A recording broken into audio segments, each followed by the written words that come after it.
जय हिंद। एक वीडियो में हम आपको बताए थे कि भारत के पास जो स्की जंप एयरक्राफ्ट है उससे हम अपने हॉकाई जैसे अवॉक्स विमान को ऑपरेट नहीं कर सकते हैं, जबकि भारत को बहुत सख्त ही ज़रूरत है हॉकाई विमान को। भारत सरकार के पास जो पुराने एवॉक्स विमान है जिसे डीआरडीओ ने बनाया है उसका नाम है नेत्र। इस नेत्र विमान की दो खराबी है। पहला कि जो इसके ऊपर रडार लगाया गया है ये महज 240 डिग्री देख सकता है, यानी इसका रडार या तो उस साइड देख सकता है या तो इस साइड देख सकता है, पीछे के एरिया में नहीं देख सकता है और आगे नहीं देख सकता है, जिस वजह से इसके डायरेक्शन को हमें बदलना पड़ता है और सामने से अगर कोई एयरक्राफ्ट आ जाएगा तो ये उसे पकड़ नहीं पाएगा।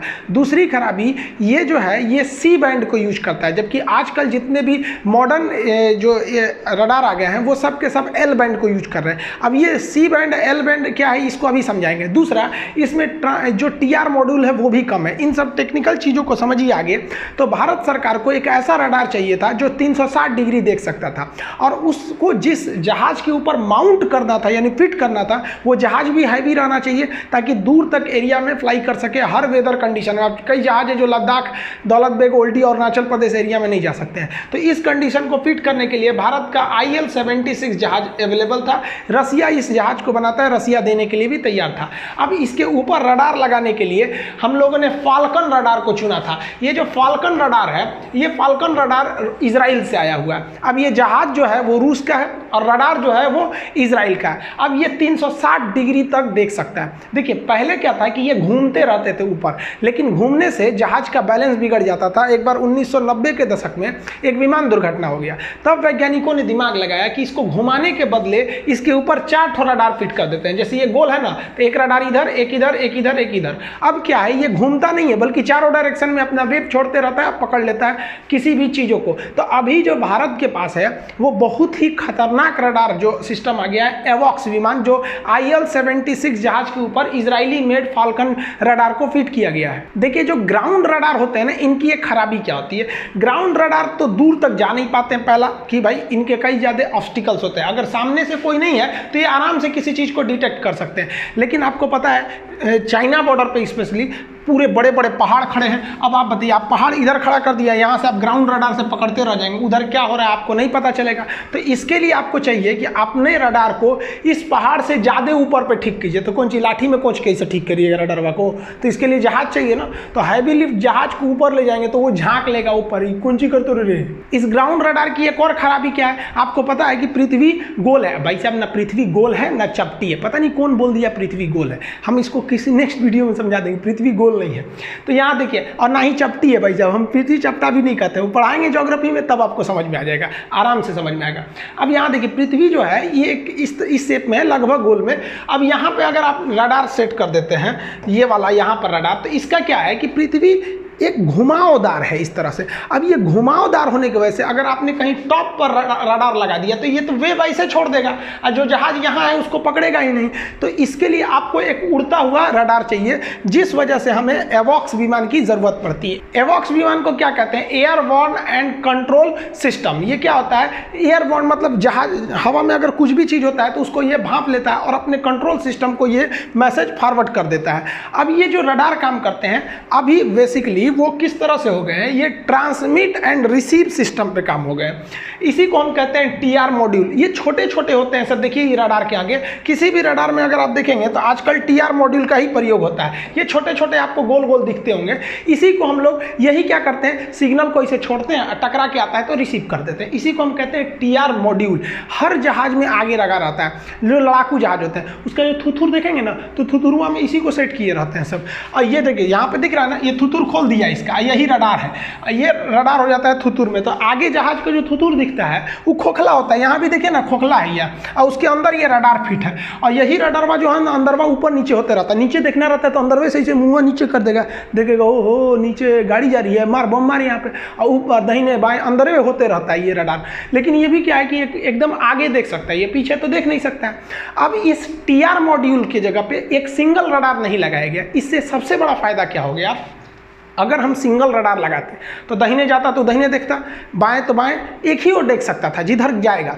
तो छोटा छोटा कई रडार को लगाने से क्या फ़ायदा होता है, अगर मान लीजिए कोई जहाज है, 2 ठो जहाज इधर से आ रहा है, 2 ठो इधर से आ रहा है, अब पीछे से आपको मार रहे हैं सब, तो आप क्या कीजिएगा, इधर के 10 TR मॉड्यूल को कहिएगा भाई साहब ओकरा पे निशाना लगाओ, और इधर वाले को कहिएगा तो इधर को निशाना लगाओ, और अपने मिसाइल को कह दीजिएगा भाई रडार तुमको जिधर बताता है उधर जाओ, अब बाकी रडार को कहिएगा तू सीधे देख। तो पायलट को डिस्टर्ब करने की जरूरत नहीं है। ये वाला इतने दूर का 10-15 TR मॉड्यूल कहेंगे से चल मिसाइल, हाँ दाहिने घूम बाएं मार मार मार मार, तो ये उसको पहुंचा देगा, ये वाला उसको पहुंचा देगा। तो समझ रहे हैं ना कि TR मॉड्यूल लगा देने से अब पायलट के ऊपर झंझट खत्म है। नहीं तो पायलट वो खोज मारता था, हाँ इधर गया इधर, अब नहीं, अब रडार में पकड़ लेता है। तो किसी भी ऑब्जेक्ट को पकड़ सकते हैं और एक साथ मल्टीपल टारगेट को कर सकते हैं। अब ये डिपेंड करता है कि आपके जो जहाज है, जो एवॉक्स सिस्टम है या रडार है, उसमें कितनी संख्या में TR मॉड्यूल लगाए। पता चला 5 गो ऐसे ऐसे टिकुली ऐसे लगा दिए, ले TR मॉड्यूल घूमते रहिए, बैलगाड़ी चला रहे हैं उसमें,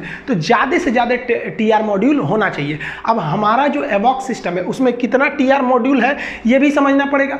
इसके अलावा जो फ्रीक्वेंसी छोड़ रहा है वो फ्रीक्वेंसी भी अच्छी होनी चाहिए। तो फ्रीक्वेंसी आप जैसे हम आपको टेलीकॉम पढ़ाएंगे उसमें बताएंगे कि 2G स्पेक्ट्रम, 3G स्पेक्ट्रम क्या होता है, और KU बैंड, C बैंड और S बैंड क्या होते हैं, सब वहाँ हम डिटेल बताएंगे। आप देखे होंगे कि पहले किसी मोबाइल कंपनियों का आवाज़ फंसता था, अब नहीं फंसता है। तो अभी बेसिकली जो है वो ज़्यादा एक S बैंड यूज होता है, C बैंड यूज होता है, L बैंड यूज होता है। ये एकदम में घटिया है, ये मीडियम लेवल है, सबसे अच्छा होता है L बैंड। तो जो रडार होता है, जो TR मॉड्यूल होता है, अगर वो L बैंड की फ्रीक्वेंसी छोड़ता है ना, तो ये ससुरा जमीन के अंदर कोई चीज़ छुपा रहेगा ना तो हम बता देगा कि अंदर छुपा हुआ है। इसका मतलब इस L बैंड से छुपना मुश्किल है, C बैंड से आप छुप सकते हैं। तो किसी भी रडार में क्या होना चाहिए, ज़्यादा से ज़्यादा संख्या में TR मॉड्यूल होना चाहिए, और उस TR मॉड्यूल द्वारा छोड़ा गया जो फ्रीक्वेंसी है वो L बैंड पर होना चाहिए। अब यहाँ आप समझिए, यहाँ 2 जहाज है, एक जहाज यहाँ दिख रहा है आपको, एक जहाज यहाँ दिख रहा है।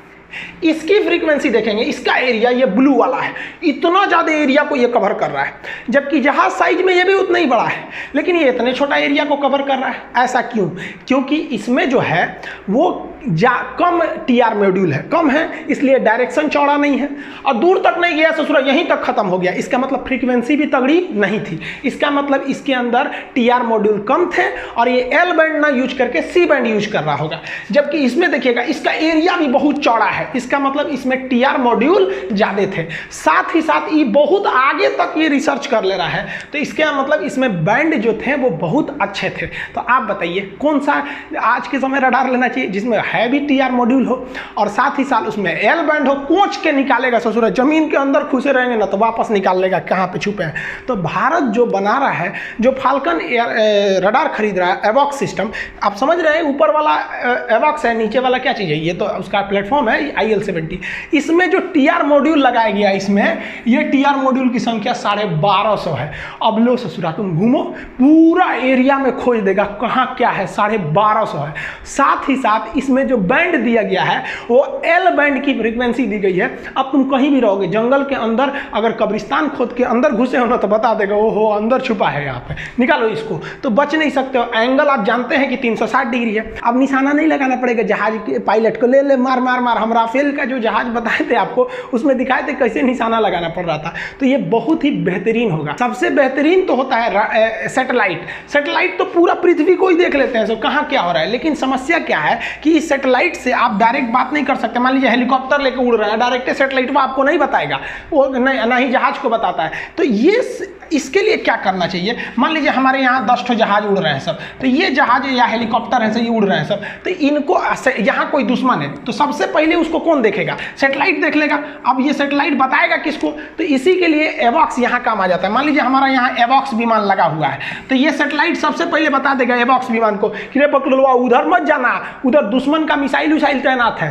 तो ये कहेगा नहीं जाना है, तुरंत कहेगा रे पकड़वा वापस आ भाग भाग भाग भाग, उधर मिसाइल है, भागो भागो भागो, तो इधर आ जाएंगे। इन लोग को यहाँ से कह देगा कि तुम भाग जाओ, और ये एवॉक्स क्या कहेगा, बेस स्टेशन को कहेगा कि उधर दुश्मन का बहुत बड़ा एरिया है, हमला करो वहां पर। तो ये क्या करेगा, यहाँ से मिसाइल छोड़ के धड़ाधड़ मारेगा। ये एरिया जब तबाह हो जाएगा तो सैटेलाइट एवॉक्स को बचाएगा, बता देगा कि हाँ हाँ एरिया खत्म है, तब कहेगा ये सबको कि हाँ हाँ चलो चलो अब कोई दिक्कत नहीं है। तो आप समझ सकते हैं कि एवॉक्स कितना जरूरी है। ये कोऑर्डिनेशन के लिए बहुत ज़्यादा जरूरी होता है एवॉक्स, क्योंकि सैटेलाइट जो है निगरानी तो रख लेते हैं लेकिन ये मैसेज दे देते हैं एवॉक्स को, और एवॉक्स आराम से किसी भी हेलीकॉप्टर, फाइटर, एयरक्राफ्ट या ग्राउंड स्टेशन सबसे जुड़ जाता है और पूरी अच्छे से कोऑर्डिनेट करके आपस में बहुत बेहतरीन ढंग से स्ट्रेटजी बनाकर हमला कर देता है। भारत जो है वो अपना खुद का भी एक रडार सिस्टम बना रहा है, वो रडार बना लिया है। इसे एवॉक्स कब होगा, जब किसी जहाज के ऊपर माउंट कर देगा, तब फिट कर देगा तो हो जाएगा। तो रडार हमारा बन के तैयार है, और एयरबस कंपनी जो फ्रांस की है उससे हम लोगों ने ऑर्डर दे दिया है कि तुम जहाज भेजो,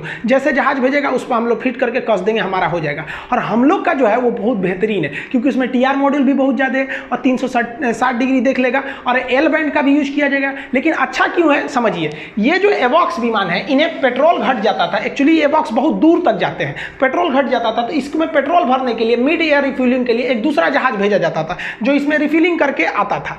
तो भारत के वैज्ञानिकों ने सोचा कि सिर्फ एक काम करते हैं, एवॉक्स भी दूर तक जाता है और ये जो पेट्रोल भरने वाले होते हैं ये भी दूर तक जाते हैं, तो हमको किसी भी दूर एरिया में ऑपरेशन करने के लिए, हमला करने के लिए दो चीज़ की ज़रूरत है, एक एवॉक्स रहना चाहिए और दूसरा मिड एयर रिफ्यूलिंग के लिए फ्यूल टैंक होना चाहिए। तो भारतीय वैज्ञानिकों ने दिमाग लगाया क्यों ना ससुरा दोनों एक के चीज़ पे सेट कर देते हैं। तो भारत ने एयरबस कंपनी को कहा है कि तुम जो जहाजिया देना ना, अंदर सीट उठ नहीं देना, कम में सीट देना, आधे दूर में इतना सीट रहेगा, पीछे टंकी बना देना, उसमें फ्यूल भरा रहेगा और ऊपर हम रडार फिट कर लेंगे। तो देखिए भारत ने कितना ज़बरदस्त काम कर दिया कि आम के आम गुठलियों के दाम, उसको इतना बड़का जहाज में, ये एवॉक्स में क्या जरूरत है, एवॉक्स में 15-20 आदमी रहबे करते हैं, तो 15-20 आदमी तो थोड़े समय हट जाएंगे, वो 200 कैपेसिटी का जहाज खाली रखने से क्या फायदा है। तो वहाँ फ्यूल भी ले जा सकते हैं हम लोग, एक नंबर काम हो गया। क्योंकि अब क्या होगा कि हमारे जितने जहाज हैं ज़्यादा से ज़्यादा संख्या में हम लोग भेज देंगे, उनको फ्यूल घटा तभी आ जाइए इन्फॉर्मेशन के लिए, तो वो लोग इसी एवॉक्स के ही 100-200 किलोमीटर के एरिया में ही रहते हैं लोग। अब कई लड़का कमेंट करके क्या कर रहा है कि सर आप एक वीडियो बनाए थे ना हॉकाई वाला, उसमें आप कहते कि भारत सरकार को जल्दी से जल्दी एवॉक्स लेना चाहिए, सरकार आपकी बात सुन ली और एवॉक्स ले लिया। भाई भगवान करे कि सुन लिया रहता, उसी हिसाब से ले ले भाई, किसी के कहने पे लो ना, काम हो गया ना हिंदुस्तान का। तो आप इस चीज़ को समझे, लेकिन इसमें एक चीज़ गड़बड़ी है। गड़बड़ी क्या है, ध्यान से समझिए। चाइना के पास छोटे बड़े मिला के देखिए, ये छोटे एवॉक्स होते हैं जो 240 डिग्री देख सकते हैं, ये बड़े वाले होते हैं 360 डिग्री, ये वाले एवॉक्स देख सकते हैं। तो चाइना के पास ऐसे 30 एवॉक्स हैं, तो चाइना के पास प्रॉपर संख्या में ये एवॉक्स है और चाइना ने खुद बनाया है, और चाइना कुछ पाकिस्तान को भी दिया है। पाकिस्तान के पास 8 ऐसे एवॉक्स हैं, छोटे बड़े मिला के, चाइना के पास 30, और इंडिया के पास अभी वर्तमान समय में केवल 5 है, अवेलेबल 5 है। इसमें भी 3 ठो फाल्कन है जो 360 डिग्री देख सकता है, ये वाला 3 ठो है और ये वाला 2 ठो है। सोचिए हम लोग पाकिस्तान से भी पीछे हैं, और अभी जो 2 ठो खरीद के आ रहा है ना, रिक्वायरमेंट जो इमरजेंसी में दिया गया है, तो 2 ठो और जोड़ दीजिएगा, 5, 2, 7, तो भारत के पास कितना हो जाएगा, 7। तो इजराइल बना के देगा, उसमें भी आने में 1-2 साल लग ही जाएंगे सब यहाँ पे। तो सोचिए अगर हम लोग जल्दी किए हैं तो भी पाकिस्तान से एक वाले में पीछे हैं। तो हमारे यहाँ रक्षा खरीद की जो व्यवस्था है और या फिर डेवलपमेंट वाला चीज़ है काफ़ी धीमा है, हमको समझ में नहीं आता क्यों इतना धीमा है। इसमें मोदी जी को क्या करना चाहिए, प्राइवेट कंपनियों को टेंडर देना चाहिए। इसको प्राइवेटाइजेशन में अगर ठोक देते हैं तो प्राइवेट कंपनियां जी जान लगा देती है, जो एवॉक्स को ना और डेवलप कर देती सब यहाँ पे पूरी तरह से और डेवलप, क्योंकि सरकारी चीज़ ना उतना अच्छा से डेवलप नहीं होता है। आप देखिए हीरो होंडा दोनों अलग अलग, पहले एक में थे सब, हीरो अलग हुआ होंडा अलग हुआ। हीरो का आप बोल रहे हो वैसे ही चल रहा है, वही स्प्लेंडर चलोगे चलो, वही पैशन प्रो लेके घूमो यहीं पर, जबकि होंडा को देखिए हर साल ससुरा नया मॉडल निकल रहा है, सरकारी है, वहीं पर पड़ा हुआ है। तो इसमें जो रेलवे को प्राइवेटाइजेशन किया जा रहा है उससे रोजगार जो है बच्चों का वो कम होगा। अगर इसको प्राइवेट कर देंगे तो गारंटेड कहते हैं कि चाइना से हम लोग आगे निकल जाएंगे। क्यों? क्योंकि अमेरिका ने प्राइवेट कर दिया, देखा कि नासा का डेवलपमेंट उतना अच्छा नहीं हो रहा है, उलान मुस्क को दे दिया स्पेस एक्स। आपको पता है पूरी दुनिया में जितना भी स्पेस प्रोग्राम है आने वाले 2 साल में उसका 60% अकेले उलान मुस्क की कंपनी स्पेस एक्स कर देगी। क्यों? क्योंकि प्राइवेट है। आप किसी भी चीज को देखिए जो आगे गया है वो प्राइवेट है।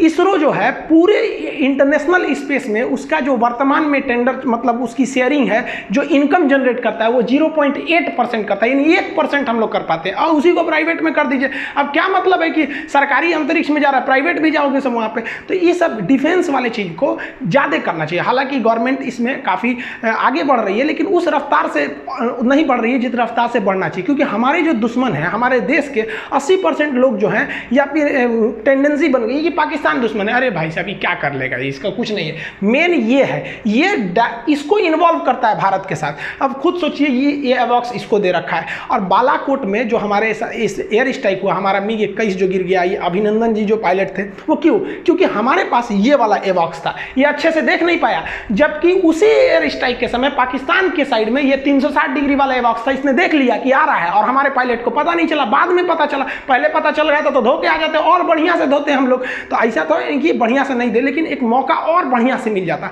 तो उसकी कमी को देखते हुए हम लोग ने सुधरे हैं तो 7 को लेके आए, जबकि वर्तमान में जो भारत सरकार को जरूरत है वो 25 से 30 एयरक्राफ्ट की जरूरत है, क्योंकि हमारे पास नीचे समुद्र वाला भी एरिया है, वहां भी निगरानी करना है। तो इस सब पे हमको लगता है कि भारत सरकार भी जगेगी और जल्दी से जल्दी एक्शन लेगी, ताकि हम अपने दुश्मनों का मुंह तोड़ जवाब दे सके। आई होप आप इसे समझ गए होंगे। मिलेंगे नेक्स्ट वीडियो में, तब तक के लिए जय हिंद।